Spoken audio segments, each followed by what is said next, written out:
So today I'm taking a trip round a wonderful arboretum in the UK and seeing what lessons we can learn and bring them home for our own trees.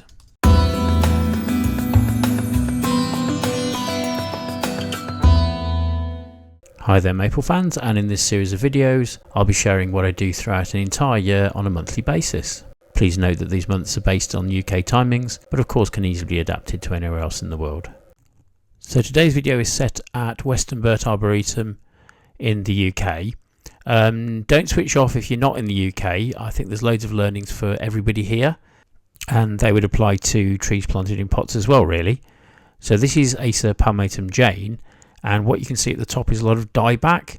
So when these trees are left to their own devices, as these are pretty much, there's literally thousands of them, so they wouldn't have time to trim them all. You can see some dead branches there. Now on your own trees they can be removed, and that would work very, very well.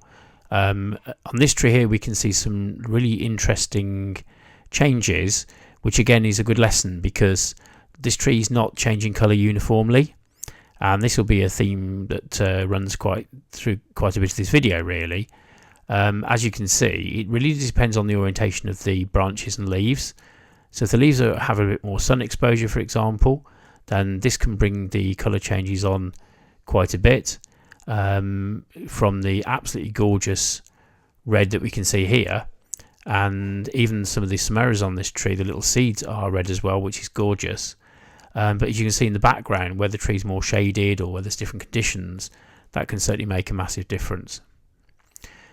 So just moving on here to Egner Bergman, which is one I don't own, but I think you can still get these days. There you can see a smaller tree perhaps is much more uniformly red, so that is well into the throes of autumn. And what you can sort of say is, well, did I come a bit too early for the majority of these trees? I probably did. Another couple of weeks would pay, but then this one in a couple of weeks may have lost all its leaves really. So a lesson there to come on a frequent basis if you can. So this is Acer gricium, which is the paperbark maple, which is certainly not renowned for its autumn colours, but I just thought I'd bring this to attention because they're planting quite a few of these out and about. And if you watch the end of the video, I can show you the sort of great granddaddy of this, because this arboretum actually has the original one brought in from China, around 100 or so years ago actually. So it's lovely to see they're actually taking cuttings and doing this. And just to say, if you'd like to come with me on my Acer journey, please do like and subscribe to my little channel. It really, really helps. I've also recently set up a Patreon site, so that's a great way of supporting me too, and help out with some of the costs of my excursions really. There's also the offer of some personal help, if you'd like it, either in a group format or at a one-to-one basis. So what we have here is Acer palmatum autumn glory, which is very, very aptly named, and it's interesting that some Acers are sort of named just generally, or for their autumn colour specifically. So in collecting Acers, whether it's in pots or whether it's in the ground, it's always good to sort of look at variety. And as you can see, this goes a rather spectacular kind of pink colour, which is absolutely lovely. We'll come to another tree later actually that does something similar. But as you can see, it really stands out against the landscape there and looks magnificent. So the next tree is Benigaza. You can see some dieback, as we mentioned before. This is what happens if trees are left to a lot of wind exposure and the drying of particularly in a hot summer. That can happen. Ordinarily on our own trees we could cut those back, and that's sort of backed up by the way you can see the leaves are a bit shriveled here. This tree's been here for many, many years, so it will vary season upon season really, but it just shows you a little bit of shelter really can help. And once again, you know, the tree at a different side is completely different in sort of colour and texture wise. So where you can see a difference like that between the tree one side to the other, it's very clearly down to it's not the root system that's a problem, because that would be a uniform system throughout the tree. It's more of a sort of issue with wind and sun exposure on one side really. So if you're in pots and stuff like that, that does give you the ability to move them to find a better location.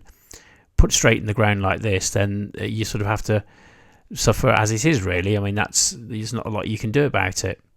So Acer Sharon here, absolutely lovely. My version of this stays red all summer, believe it or not, because it has a little bit of sun, whereas in some shade it's predominantly green, but it's gone to a lovely red colour as the season has progressed.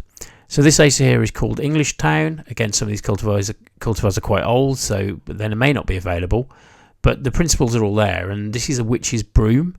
So I haven't mentioned this for a while, so it's worth mentioning. Witch's brooms are actually sort of rogue branches that are found on different trees. So where one branch has had a sort of genetic defect and it sort of turns out to be quite different to the rest of the tree, it can give the appearance of a sort of twisted knot of branches, like literally a witch's broom, I suppose. Quite appropriate for October and Halloween and all the rest of it. But once again, you can see the variation of the tree all over. The outside, because it gets more sun exposure, is just rather different. And it's really strange, isn't it? You've got some absolutely bright red leaves there, and that's going to bode very well for the rest of the tree. And that's a symbol to me to maybe come back in a couple of weeks, because the whole tree should be like that. So timing is important. And just giving you a little flavour here of Westonbirt itself. It's absolutely packed full of trees. It has the best collection of Japanese maples in the Western Hemisphere. So it's one thing that we can be proud of here in the UK, I guess. Again, it's a bit of variation at the moment. Definitely worth coming today because the weather was really quite mild and quite lovely. But we're a bit early, and given another 2 to 3 weeks, all that grass will be covered by a leaf litter, which looks absolutely spectacular. So just moving on to another tree here, and it just shows you how different some of the colour changes can be. So sometimes trees go a bright red colour, sometimes go a sort of deep yellow. So I think the lesson for me, if you're looking for trees for yourself, it's well worth sort of doing your research to discover what those autumn colours will be.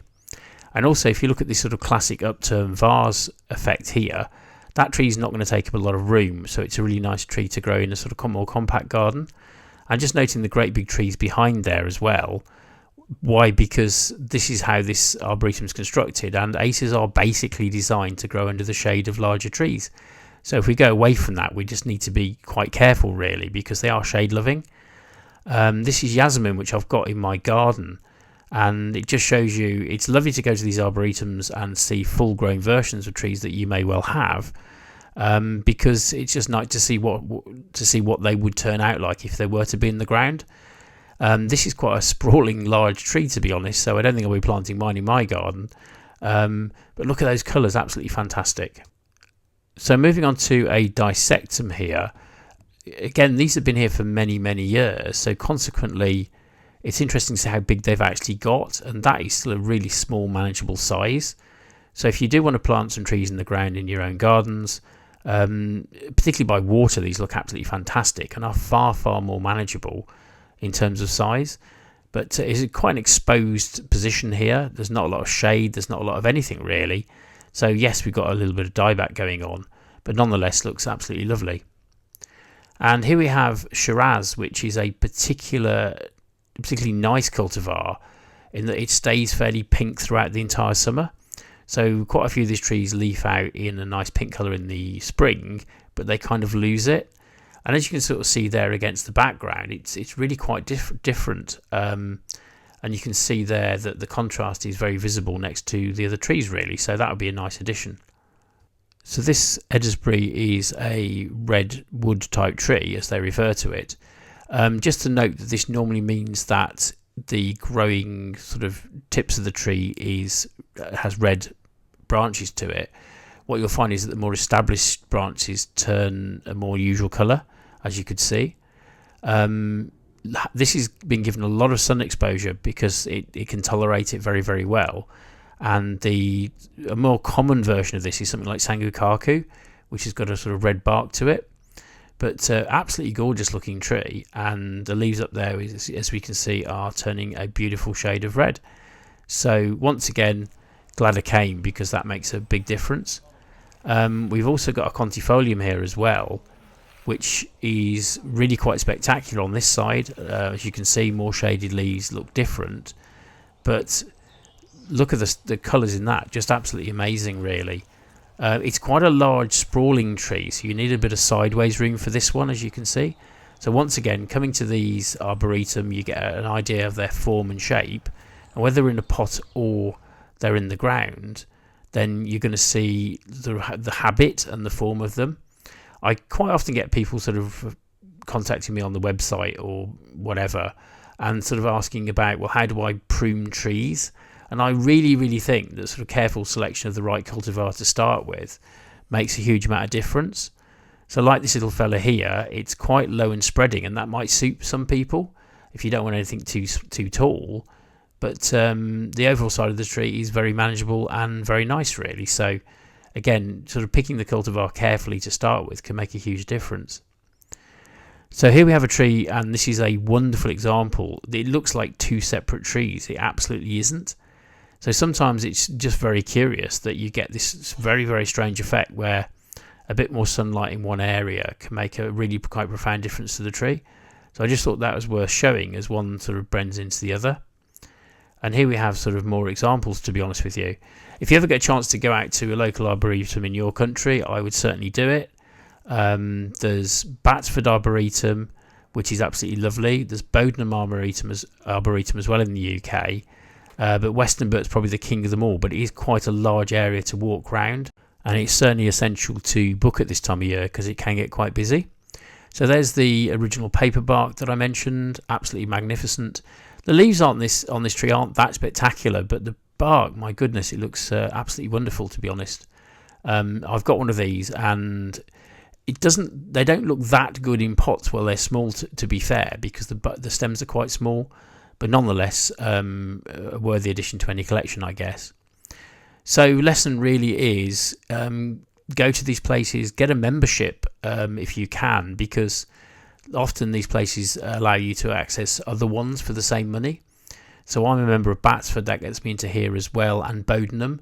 So absolutely fantastic value for money. And come often, go several times a year, and particularly in the autumn, 2 or 3 times, because you'll certainly get the most of the colours, which can be somewhat unpredictable, but well worth many a visit.